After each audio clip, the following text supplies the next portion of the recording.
ជំរាបសួរលោកគ្រូខ្ញុំបាទឈ្មោះសឹងសំណាងមកពីសាលាបឋមសិក្សាអង្គភោគខ្ញុំបាទមានគំនិតយោបល់និងការបកស្រាយនៅក្នុងមេរៀនទី2ការវិតម្លៃក្នុងថ្នាក់រៀននិងតួនាទីនៃការវិតម្លៃការបង្រៀននិងរៀនបាទវត្ថុបំណង1បញ្យល់ពីធម្មជាតិនៃការវិតម្លៃក្នុងថ្នាក់រៀនគោលបំណងគឺអត្តចរិតលក្ខណៈនិងរបៀបដែលការវាយតម្លៃក្នុងថ្នាក់រៀនខុសពីប្រភេទនៃការវាយតម្លៃផ្សេងទៀត2ឧទាហរណ៍ពីរបៀបបញ្ចូលប្រភេទការវាយតម្លៃផ្សេងក្នុងការរៀននិងបង្រៀន3ប្រាប់បានពីកត្តាផ្សេងទំនួលខុសត្រូវក្នុងការបង្កើតតេស្តប្រឡងទ្រឹស្ដីដែលជះឥទ្ធិពលលើការសម្រេចចិត្តពីរបៀបវាយតម្លៃក្នុងថ្នាក់រៀននិងការអនុវត្តក្នុងថ្នាក់រៀនរបស់គ្រូម្នាក់បាទមាតិកាសេចក្តីផ្ដើមកត្តាសំខាន់ដែលជះឥទ្ធិពលលើការវាយតម្លៃក្នុងថ្នាក់រៀនធាតុផ្សំនៃការវាយតម្លៃក្នុងថ្នាក់រៀននៅពេលការបង្រៀនខ្លឹមសារមេរៀនបទពិសោធន៍សិក្សានិងវាយតម្លៃមានភាពបន្ស៊ីគ្នាការសម្រេចនិងការជំរុញទឹកចិត្តត្រូវបានលើកកម្ពស់បាទកត្តាសំខាន់ដែលជះឥទ្ធិពលលើការវាយតម្លៃក្នុងថ្នាក់រៀនតើកត្តាអ្វីខ្លះជះឥទ្ធិពលដល់ការវាយតម្លៃក្នុងថ្នាក់រៀនបាទកត្តាដែលជះឥទ្ធិពលក្នុងការវាយតម្លៃក្នុងថ្នាក់រៀនទី1គឺចំណេះដឹងបំណិននិងការប៉ិនប្រសប់របស់គ្រូបង្រៀនក្នុងការដែលដឹកនាំថ្នាក់រៀនឲ្យដំណើរការបានល្អនាំសិស្សធ្វើកិច្ចការច្រើនជាងយើងបង្រៀន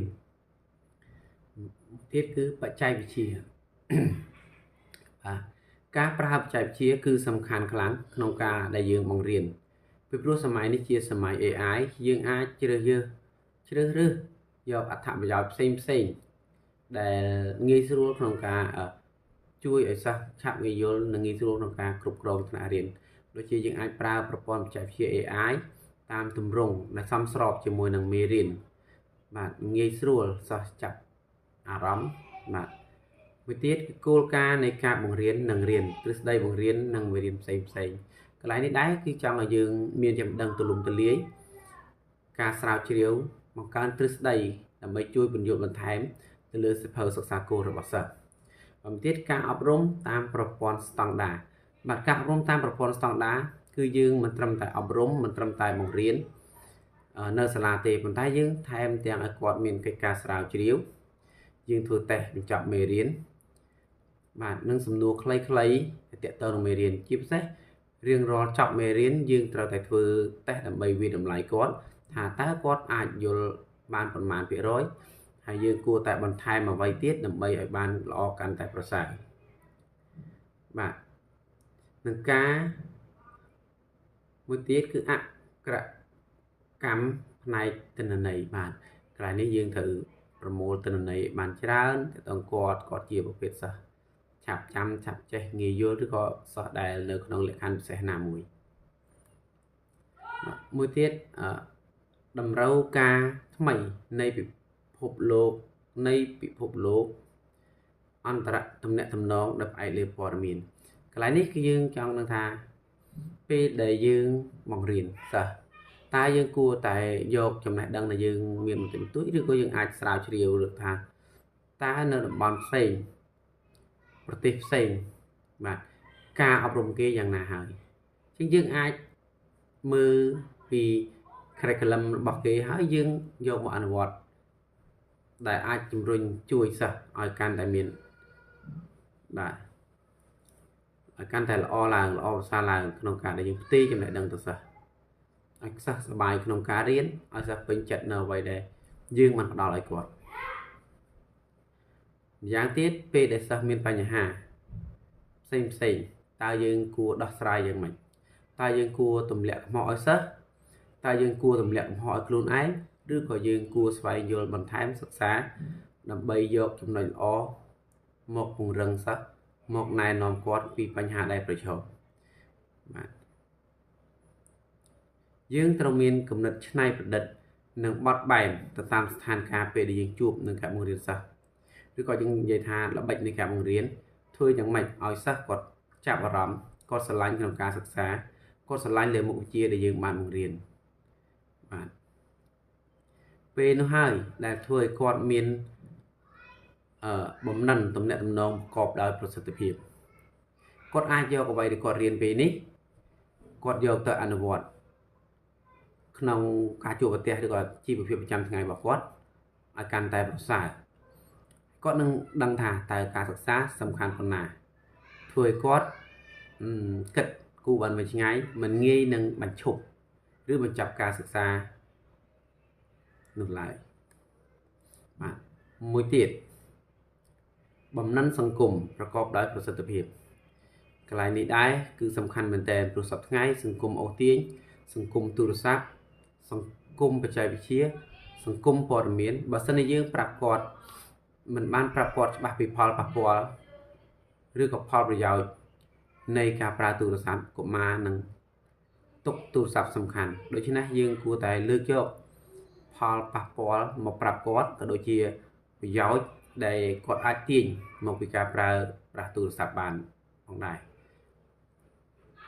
មួយទៀតការយល់ដឹងពីទស្សនៈសកលហេតុអីចាំបាច់យល់ដឹងពីទស្សនៈសកលយើងរៀនតែខ្លួនឯងនេះជាការឲ្យគាត់មើលសម្លឹងវែងឆ្ងាយឲ្យគាត់មានចក្ខុវិស័យខ្ពស់ក្នុងការដែលគាត់រៀនគាត់មានគោលដៅគាត់មានគោលបំណងថាគាត់ចង់ធ្វើអ្វីច្បាស់លាស់ដើម្បីឲ្យគាត់ពង្រឹងនៅការសិក្សារបស់គាត់ក្នុងការសម្រេចក្តីបំណងរបស់គាត់យើងត្រូវបង្ហាត់គាត់បន្ថែមទៀតតើតើនឹងការទំនួលខុសត្រូវដើម្បីបង្រៀនឲ្យគាត់មានទំនួលខុសត្រូវតាំងពីកុមារជីវិតរបស់គាត់នឹងមានវិន័យនឹងល្អប្រសើរឡើងហើយបើសិនជាគាត់មានទំនួលខុសត្រូវមានវិន័យនោះការសិក្សារបស់គាត់រឹតតែល្អប្រសើរបាទចំពោះប្រព័ន្ធបច្ចេកវិទ្យានេះគឺយើងត្រូវតែតម្រូវឲ្យមានការចាត់វិធានការច្បាស់លាស់សម្រាប់អ្នកសិក្សាក៏ដូចជាខ្លួនឯងជាគ្រូបង្រៀនផ្ទាល់យើងត្រូវធ្វើយ៉ាងម៉េចកុំឲ្យមានភាពលំអៀងនិងសិក្សាឲ្យបានច្បាស់អំពីការដាក់បន្ទុករបៀបនៃការដាក់បន្ទុកកុំឲ្យមានភាពលំអៀងកុំឲ្យមានការដែលមិនពេញចិត្តពីសំណាក់សិស្សយើងត្រូវតែស្មើគ្នាបាទព្រោះប្រព័ន្ធកុំព្យូទ័រពេលខ្លះបើយើងចងទៅខុសលៀងតែបន្តិចបន្តួចធ្វើឲ្យបន្ទុកវាមិនស្មើគ្នាអញ្ចឹងពេលនេះទាមទារឲ្យគ្រូដែរគ្រូត្រូវតែច្បាស់ក្នុងការដែលធ្វើប្រតិបត្តិការនេះបាទហើយបច្ចេកវិទ្យានេះគឺសំខាន់មែនទែនសម្រាប់គ្រូព្រោះផ្ដល់ឱកាសឲ្យគ្រូមានមធ្យោបាយថ្មីក្នុងការវិតម្លៃការសិក្សារបស់សិស្សឆាប់រហ័សនិងងាយពីមុនបើយើងគិតទៅយើងធ្វើដោយដៃប្រើ Casio គិតលេខដោយដៃយូរប៉ុន្តែឥឡូវយើងគ្រាន់តែចងរូបមន្តក្នុងកុំព្យូទ័រជាភាសាកម្មវិធី Microsoft Excel យើងគ្រាន់តែវាយបន្ទុកចូលគាត់នឹងលោតប្រវត្តិរបស់គាត់យើងអាចចងបានងាយស្រួលក្នុងការតាមដានប្រចាំសប្តាហ៍ឬក៏ប្រចាំខែនិងប្រចាំឆ្នាំជាពិសេសបាទមួយទៀតទ្រឹស្ដីពុទ្ធិបាទស្អីគេគោលការណ៍នៃការសិក្សាសង្គមនិងពុទ្ធិនិងការលើកទឹកចិត្តកន្លែងនេះគឺសំខាន់មែនទែនសម្រាប់ការលើកទឹកចិត្តឧបមាថាកូនសិស្សគាត់ខ្សោយគាត់ចាប់មិនបានអញ្ចឹងស្រាប់តែនៅផ្ទះរបស់គាត់ម៉ាក់ប៉ារបស់គាត់ថាឯងរៀនល្ងងម្លេះប៉ុណ្ណឹងក៏ចេះមិនចេះដែរមើលកូនគេចេះបាទសម្រាប់ការនេះដែរគឺជាបញ្ហាមួយដ៏អាក្រក់សម្រាប់កូនសិស្សអញ្ចឹងយើងជាគ្រូយើងគួរតែតាក់ទងទៅអាណាព្យាបាលផ្ទាល់ដើម្បីបញ្យល់របៀបនៃការលើកទឹកចិត្តកូនក៏ដូចជាយើងគ្រូផ្ទាល់យើងត្រូវតែជំរុញលើកទឹកចិត្តសិស្សដែលខ្សោយឬក៏សិស្សដែលរៀនយឺតបាទយើងអាចមានពេលទំនេរយើងបង្រៀនគាត់បន្ថែមលើកទឹកចិត្តជំរុញគាត់ឲ្យគាត់មានកម្លាំងទៅមុខទៀតបាទគោលការណ៍នៃការសិក្សាសង្គមពុទ្ធិនិងការលើកទឹកចិត្តបន្តទៀតនេះចំណុចដែលលើកទឹកចិត្តនេះយើងត្រូវលើកសង្កត់ធ្ងន់មែនទែនដោយសារតែកូនសិស្សគឺជាកុមារពេលខ្លះគាត់ដឹងថាគាត់ធ្វើនឹងត្រូវឬក៏ខុសទេអញ្ចឹងយើងលើកទឹកចិត្តគាត់នៅអ្វីគាត់ធ្វើថាគាត់ធ្វើបានល្អហើយចិត្តត្រូវហើយ តិចទៀតទេនឹងគាត់នឹងប្រឹងបន្ថែមទៀត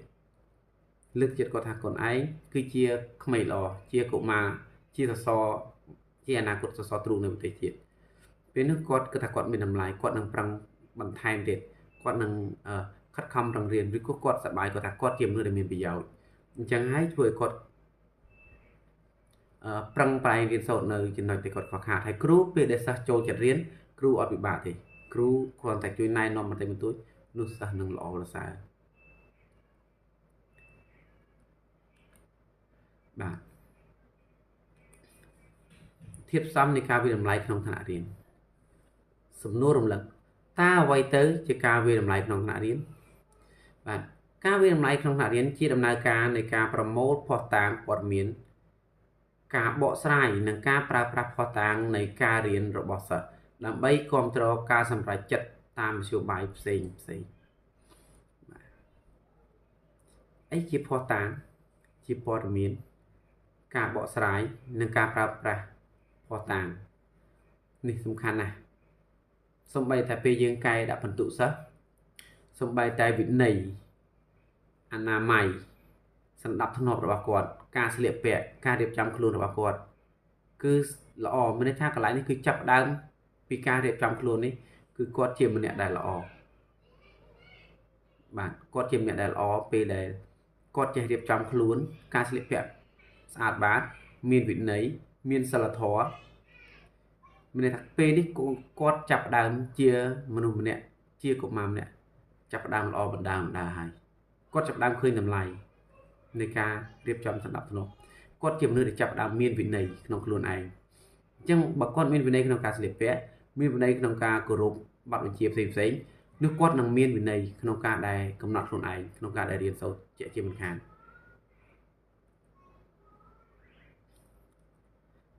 បាទធៀបសំនៃការរង្វេរតម្លៃនៅក្នុងថ្នាក់រៀនមានទី1បាទវត្ថុបំណងការវិនិច្ឆ័យចំណុចខ្លាំងចំណុចខ្សោយត្រួតពិនិត្យការប្រឹងប្រែងនិងរីកចម្រើនរបស់សិស្សចងក្រងភស្តុតាងឯកសារសិស្សបាទកន្លែងនេះគឺសំខាន់មែនទែនយើងមើលចំណុចខ្លាំងចំណុចខ្សោយរបស់សិស្សម្នាក់ថាតើគាត់ខ្សោយកន្លែងណាគាត់ខ្លាំងកន្លែងណាចំណុចខ្លាំងល្អសរសើរគាត់តែអ្វីដែលយើងគួរគិតនិងត្រូវរៀបពិចារណាខ្លាំងគឺចំណុចខ្សោយតែគាត់ខ្សោយលើផ្នែកណាតើយើងគួររកវិធីសាស្ត្រយ៉ាងណាដើម្បីពង្រឹងគាត់ឲ្យខ្លាយជាសិស្សដែលល្អដែលពង្រឹងចំណុចខ្សោយនោះឲ្យខ្លាយជាចំណុចខ្លាំងរបស់គាត់ដែរដើម្បីឲ្យគាត់ខ្លាយមានចំណុចខ្សោយតិចបំផុតឬសឹងតែគ្មានឲ្យចំណុចខ្លាំងរបស់គាត់គឺលើសលប់សម្រាប់ការដែលគាត់រៀននិងគាត់បាទសណ្ដាប់ធ្នាប់វិន័យរបស់គាត់ឲ្យកាន់តែល្អការយល់ខុសនិងការយល់ត្រូវរបស់គាត់គឺសំខាន់ដែរពេលដែលគាត់គិតថាត្រូវជាខុសខុសជាត្រូវយើងជាគ្រូត្រូវតែណែនាំគាត់ថាតើចំណុចនេះល្អចំណុចណាមិនល្អព្រោះក្មេងពេលខ្លះគាត់ដឹងថាគាត់គិតល្អឬក៏មិនល្អទេគាត់មិនដឹងទេគាត់គិតថាអ្វីដែលគាត់ធ្វើគឺល្អអញ្ចឹងយើងគិតថាណែនាំគាត់បន្ថែមទៀតពីចំណុចនេះបាទឧទាហរណ៍ថាបើគាត់មិនចេះចំណុចខ្លាំងរបស់គាត់បកកែបោកតែចំណុចខ្សោយគាត់ដកចេះតែច្រឡំត្រាក់ទៅច្រឡំអីយ៉ាងទៅអញ្ចឹងយើងត្រូវកែចំណុចខ្សោយរបស់គាត់ឲ្យយល់ច្បាស់ពីរបៀបណាដើម្បីគាត់ដកលេខបានត្រឹមត្រូវបាទពីរបៀបនិងវិធីសាស្ត្រដកលេខបាទមួយទៀតការវាស់វែងគឺជាដំណើរការនៃប្រព័ន្ធក្នុងការកំណត់តួលេខឲ្យសិស្សលើអាកប្បកិរិយាការអនុវត្តដោយប្រើចំណេះដឹងបំណិនរបស់សិស្សការវាស់វែងត្រូវបានគេប្រើប្រាស់នៅក្នុងការកំណត់ថាតើកូនសិស្សមានឥរិយាបថចរិតនិងចំណេះដឹងកម្រិតណាបាទកន្លែងនេះគឺសំខាន់មែនទែនអញ្ចឹងរង្វេរតម្លៃមិនត្រឹមតែដាក់ពិន្ទុប៉ុណ្ណោះទេគឺមើលទាំងអស់ទាំងអាកប្បកិរិយាចំណេះដឹងបំណិនរបស់សិស្សបាទការបកស្រាយលទ្ធផលបាទស្អីទៅការបកស្រាយលទ្ធផលអញ្ចឹងការបកស្រាយលទ្ធផលគឺជាការវិនិច្ឆ័យពីគុណភាពដែលកំណត់ពីអត្តចរិតកប្បកិរិយាឬការអនុវត្តចំណេះដឹងនិងបំណិនរបស់សិស្ស